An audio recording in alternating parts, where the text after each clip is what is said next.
Hello and welcome back to my channel. And today we're going to start the most scoring subject or the most scoring area for UPSC prelims, and which is mapping.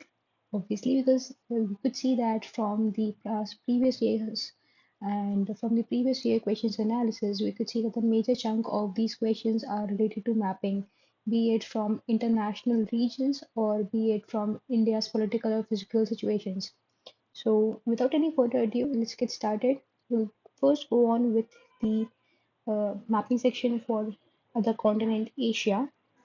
So, in Asia, the one in news recently is the Challenger Deep. Challenger Deep is near Philippines. It is a part of Mariana Trench. It is the deepest point and it is approximately 11,000 meter deep. So, one of other prominent conference in news is the second International Conference on Green Hydrogen, which was held in New Delhi in India in 2024. So, moving on to the large section of Asia, which is the largest continent, and it has around 30% of it covers around 30% of all the landmass on the world. It also covers 60% of the world population. It has the highest point on earth, which is Mount Everest, which is on the Great Himalayas, which are located between Nepal and China. Also, it has the Dead Sea, which is the lowest point on land, which is near Israel. So, it is the lowest point in the world, uh, the Dead Sea. So, what are the land boundaries? The first land boundary is the Ural Mountains. These are fold and block mountains which form the border between Asia and Europe.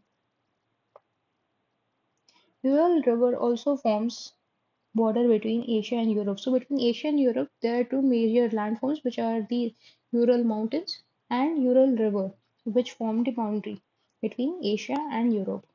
Next, we have the Caucasus Mountains. These are fold mountains and which connect Caspian Sea and the Black Sea. So uh, these also form a border between Asia and Europe, and the countries south of it are denoted by an abbreviation as GAZ or a mnemonic as GAZ. So the countries surrounding so south of the Caucasus Mountains are Georgia, Armenia, and Azerbaijan. So these countries are basically geographically these are part of Asia, whereas politically these are part of Europe. So, for the land boundaries between Asia and Europe, we have read about the Ural Mountains, the Ural River, and the Caucasus Mountains. Next is the Sinai Peninsula. So, Sinai Peninsula basically is a connecting link between Asia and Africa. It connects Egypt to Israel. So, it is basically a part of Egypt, but it is sort of a link between or a little boundary between Asia and Africa. So it connects Egypt and Israel. So also, there is no land boundary of Asia and Europe near Turkey. So as we know, Turkey has two parts. One is the upper or the northern Turkey, which is a part of Europe, and the southern Turkey, which is a part of Asia. So in both of this, there is no land boundary between Asia or Europe near Turkey. It is bounded by the Sea of Marmara. The border between Indonesia and Papua New Guinea. So, uh, this is also a border between the continent of Asia and the continent of Oceania. So, in the Asian side, there is Indonesia, which with its part of New Guinea, and uh, in the Oceania side, there is Papua New Guinea. So, this is the border between Asia and Oceania. Papua New Guinea is basically the second largest island of the world. So, the water bodies. So, what are the water bodies in Asia and Europe? The first one is the Caspian Sea. It is the largest lake on the Earth's surface. Next is the Black Sea. It is connected to the world ocean through the Sea of Marmara. The Sea of Marmara is basically between uh, Turkey, the northern part of Turkey, and the southern part of Turkey. So, the Sea of Marmara. The spelling is a little wrong. It's Marmara. It's an inland sea of Turkey. It separates Asian part of Turkey from the European part. So Istanbul, which is a major city in Turkey, is a part, like it is near to the Sea of Marmara. Istanbul is basically the upper part or the northern part of Turkey, which is now called as Turkey. So for convenience, for the sake of convenience, we'll just call it for Turkey as of now. Istanbul is the most populated city of Europe. It was earlier called as Constantinople, sorry.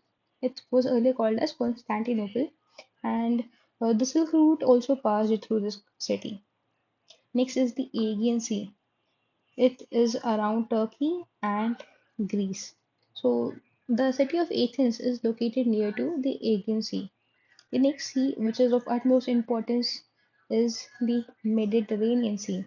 It is surrounded by the three continents, Europe, Asia, and Africa. So Mediterranean Sea is very prominent because of the political situation as well as the geographical factors and the economic factors associated with it. So it is surrounded by three continents of Europe, Asia, and Africa.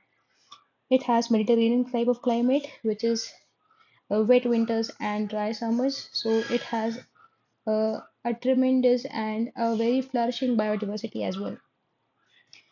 Near the Mediterranean Sea, we could see that there is mention of the Levant region. It is a region of West Asia on the Mediterranean coast. So the parts of the West Asia, the countries of the West Asia, viz. Israel, uh, Jordan, Syria, these are like the Levant regions. Next is the Red Sea. Red Sea is so much in use because of the economic factors associated with it, and also because of its geographical and strategical location. The Red Sea is between Asia and Africa. The red color of the Red Sea is because of the dryness of the algae. So red color appears when the algae dies. The Red Sea was earlier called the Gulf of Arabia. Next is the Gulf of Aden. It's in use because of the Houthi rebels of Yemen, because of their militancy and insurgency. Next is the Arabian Sea, closer to the western coast of India. It was earlier called Sindhu Sagar. Then we have the Persian Gulf. 30% of the world's oil exports come from these countries which are located in the Persian Gulf. So let me know in the comments which are the Persian Gulf countries.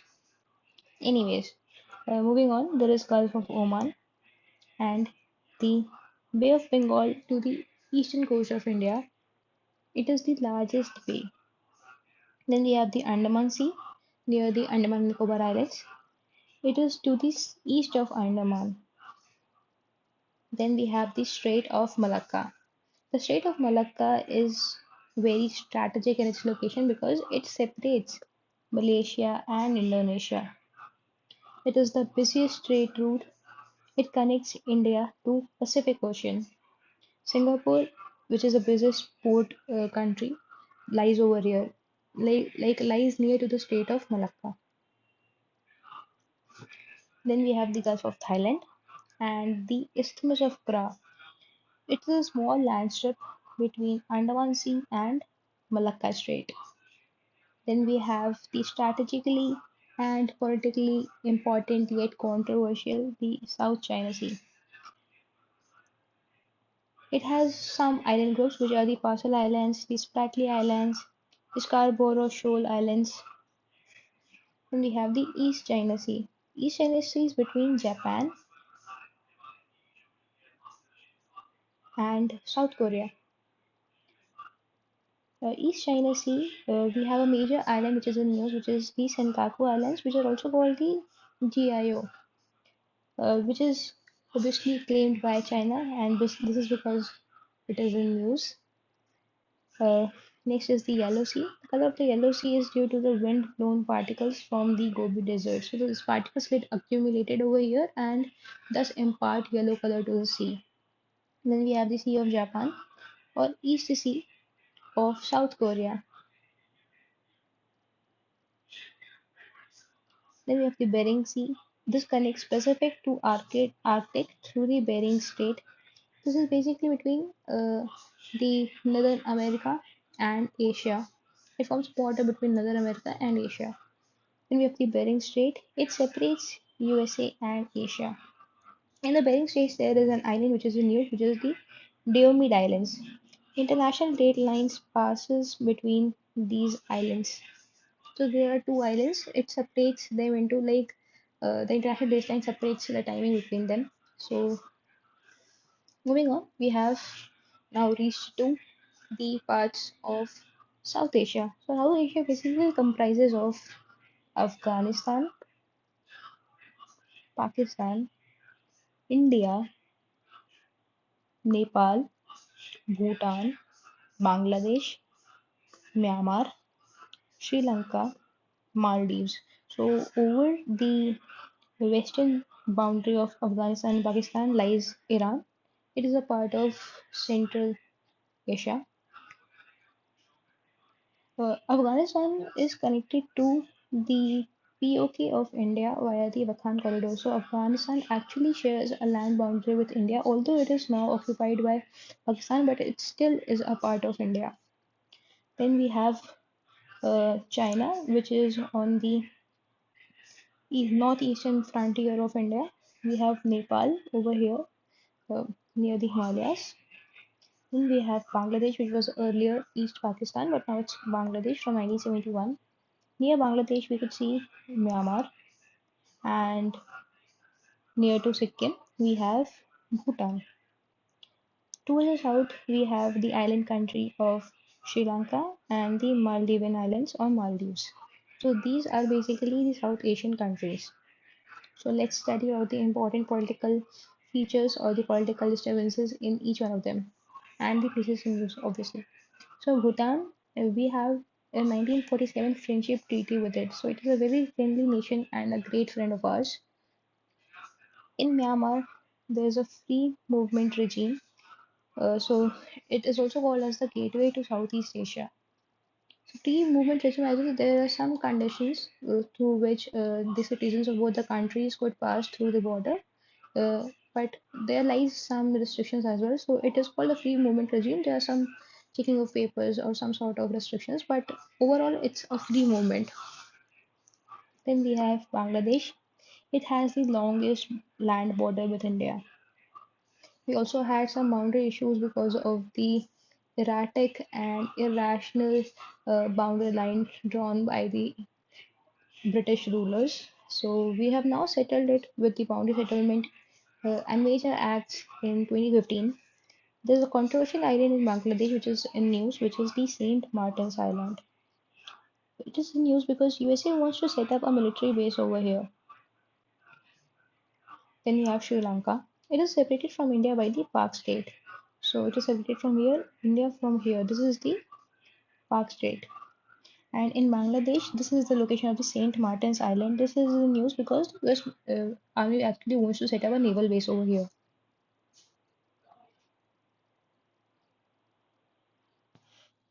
Then we have Maldives. Maldives is the world's lowest lying country.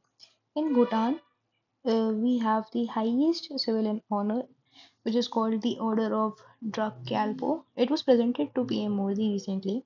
Myanmar is also having a sustainable finance for Tiger Landscape Conference in Paro. So, Sustainable Finance for Tiger Landscape Conference was held in Paro in Bhutan.